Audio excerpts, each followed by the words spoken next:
Okay. Lucky for you guys. I'm bored. I don't have any other books to read. I have a little bit of free time. I don't have friends. Well, I have friends, but like none I can talk to at this at moment in time. But yeah, lucky for you guys because of that certain circumstances that I'm just gonna be reading this to relieve my anxiety and boredom. Um, especially when you have no one to talk to about this stuff. Web novels, man. Not the popularist of genres at the moment. But hopefully it'll be another anime thing and it'll become popular. So this is chapter 5. The title is Tomorrow is Not Here. So yeah, you'll understand why that name is so important. But it was mentioned in the summary. Just a quick notice at the beginning. I decided to I was thinking of doing the whole book, but then I realized 768 chapters. Man, that's gonna take forever to read all of it. So I'm just gonna be doing the chapters I enjoy the most and various ones that make sense in context. I picked out some of my favorite chapters to do some analysis and research videos on, just like some background information and whatnot. But seeing as those videos are taking way much longer than I expected, and the analysis is not forthcoming, I'm just going to do read throughs of my favorite chapters. And these generally contain quotes that I enjoy the most. So I can list them. This one's chapter 15, 5. I might do chapter 6, and then I'll skip to chapter 14. But for now, we'll stick with chapter 5. Tomorrow is not here. I'm pretty sure it's called Tomorrow is not here instead of Tomorrow hasn't arrived because that's how the chapter was translated by Google Translate. So let's begin. It's interestingly enough, he published it 2 days after he started.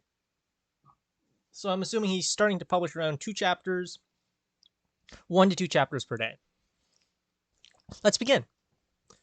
Walking out of the rental house on the side of the street in Los Angeles, Lu Yuan beckoned from the side of the road. A fast, unmanned taxi stopped in front of him with a blue light.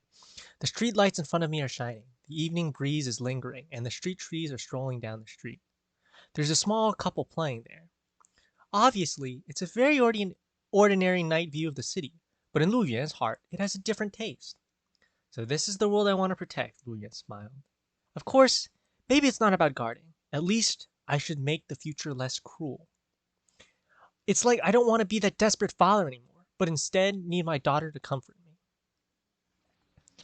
Um, Thinking about this, Lu Yuan bent down and got into the taxi and planned the route to go forward on his mobile phone, to GPS. The taxi rang and started running. In a small taxi with only 2 seats, Lu Yuan looked at the night view of the city outside the window. But he was always thinking about what he should do to save this doomed world. Because remember, he's returned from the year 2225 back to the year 2125 or something. Or something in the future. 2150 to 2125, something like that. He does not have any golden fingers in the absolute sense. For the inexperienced or some of the newer web novel readers, golden fingers means a system. But a small transportation committee. Notice on the word small. This auxiliary optical brain that stores almost all human science and technology in the future. The original intention of making it was to make it exist as a human being, so basically AI. The tombstones tells ordinary stories about human beings to other lives that might find this icy planet in the future. So a lot of the graves in the future. What these tombstones said was, "We fought, but we failed." At this moment, Xiaojiao, I think that's the name of the auxiliary light brain, suddenly buzzed in the back of Lu Yuan's head. Lu Yuan could not help interrupting his thoughts, showing a wry smile. This old man. Yes, as a person who's experienced the end of the world, his life history is much longer than Liu Dongming. I don't know the Chinese. Let me take a quick look. Liu Dongming is his father, of course. Where is it? We're looking at 34.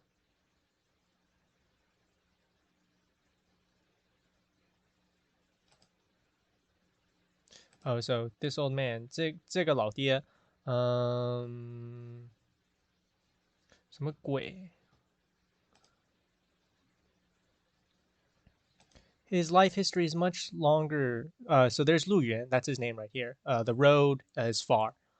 又如果会像一个未路的吕东. So wait, Seriously? Lu Dong. Oh yeah, because his last name is Lu, not Lü. I don't know why it's translated to Lü. Yeah, because I always said Lu Yue, right? So that's Lu Dongming. It's probably Zheng Zipang. Let's do a quick Google search. It's gonna take forever. So we're looking for Chinese handwriting characters. So I always use Q Hanzi. Um, and it looks like the left side is a money symbol, the right side.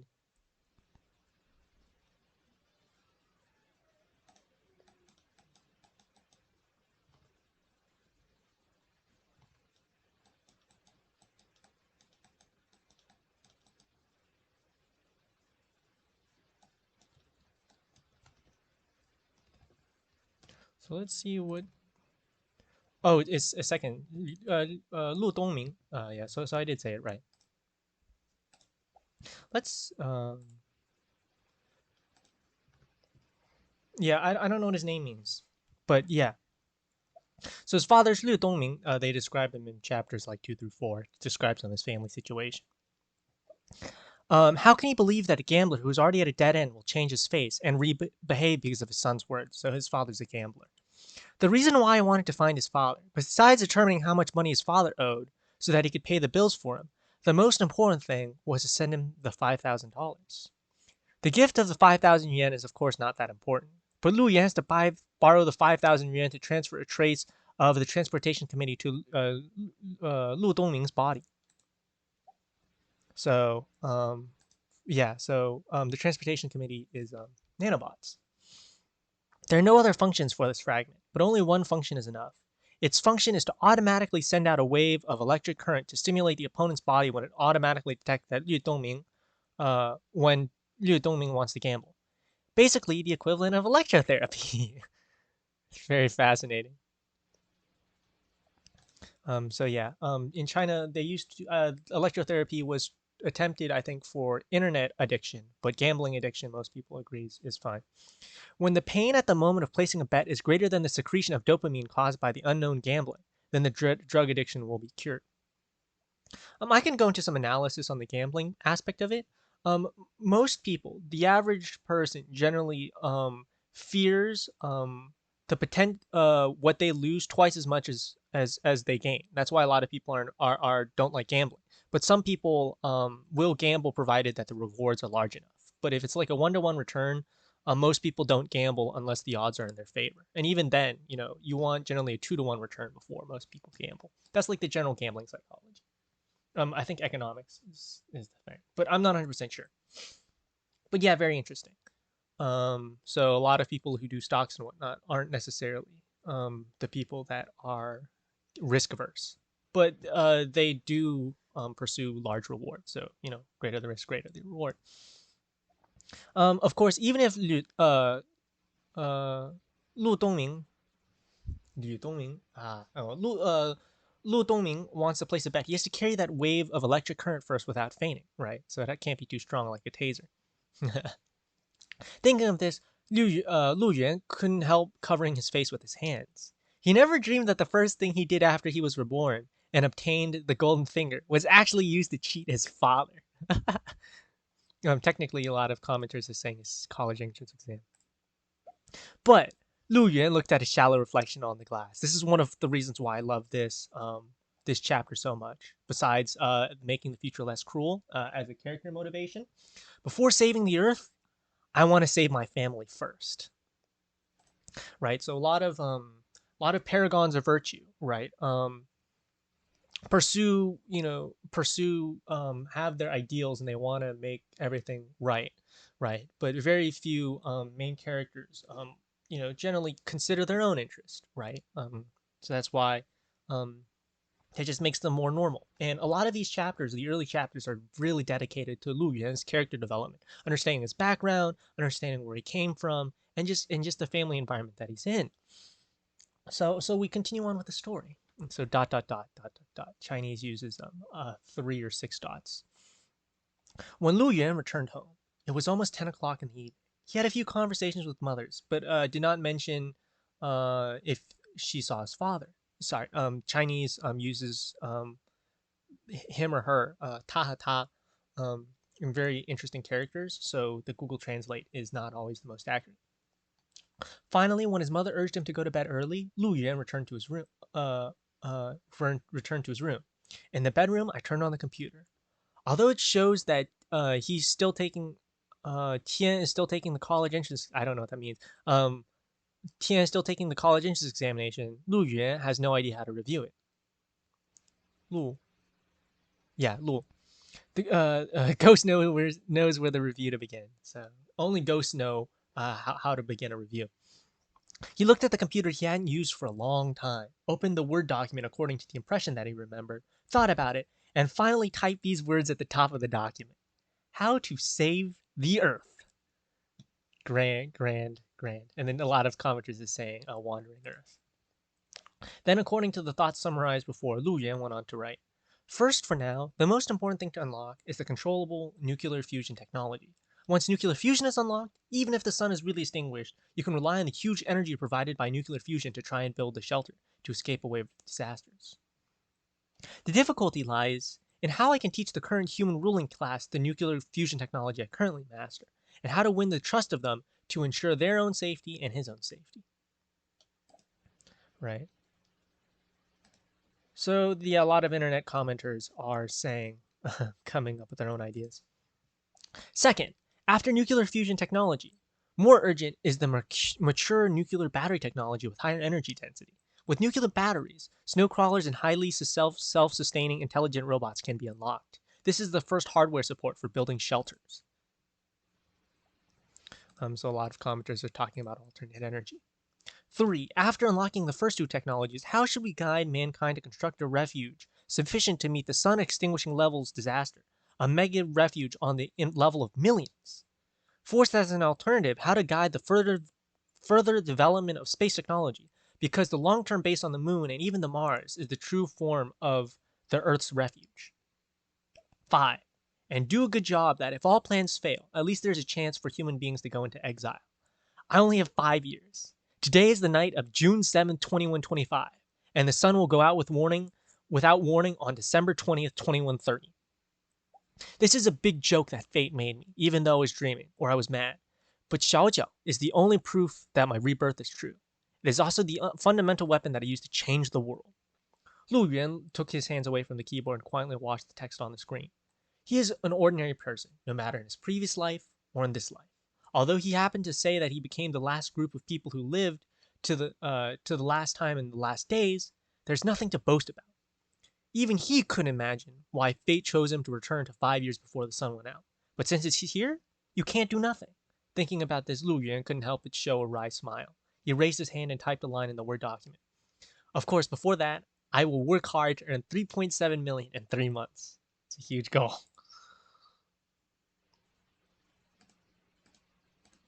Looking at this line of words, Lu Yuan felt his time became more urgent. Why is it 3 months? Because that is the time window from the college entrance examination to the university.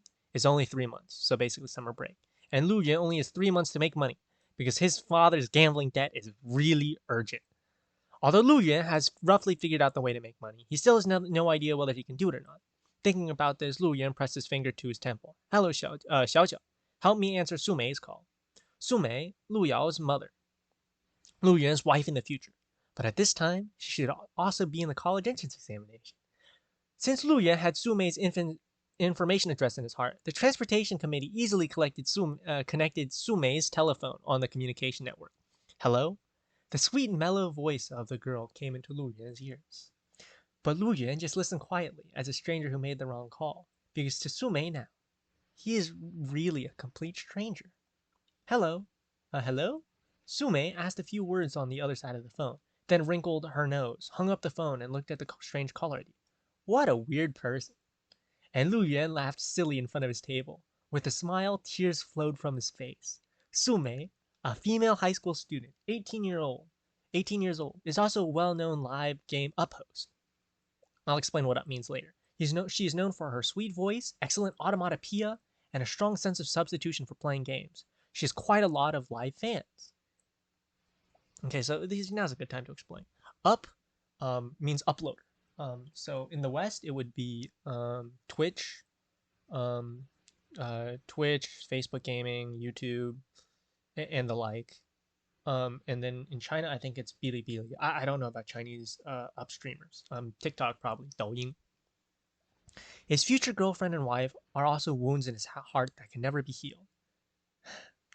You always complain, Luya bit his lip and muttered to himself. I'm always so busy, and I don't have the time to accompany you. So much so that I promised you to make a game for you to play. This promise has not been realized for so long. Now I will make this game. With that said, Lu Yan stretched out his hands and typed 4 characters on the keyboard as his pre-designated name for the game. Tomorrow is not coming. And that's the title of this. This is one of the inspirations for the title of this novel. I like some of the internet water army said, "Tomorrow's not coming. Did you finish your homework today?" And then a lot of people are making some jokes as well. Are you using the Unreal Engine or the Unity 3D engine? Yeah. And then someone quoted Haruhi Suzumiya. That's cool. And a lot of people are like, "This is an amazing opening," and it is. It is great. And so that concludes it for the end of chapter 5. Oh, that's actually the title.明日未临. Tomorrow's not here. Tomorrow hasn't arrived. I'm gonna look through chapter 2 through 4 just to make sure I didn't miss anything, but I'm pretty sure that's a good place to end. And do read through chapter 5.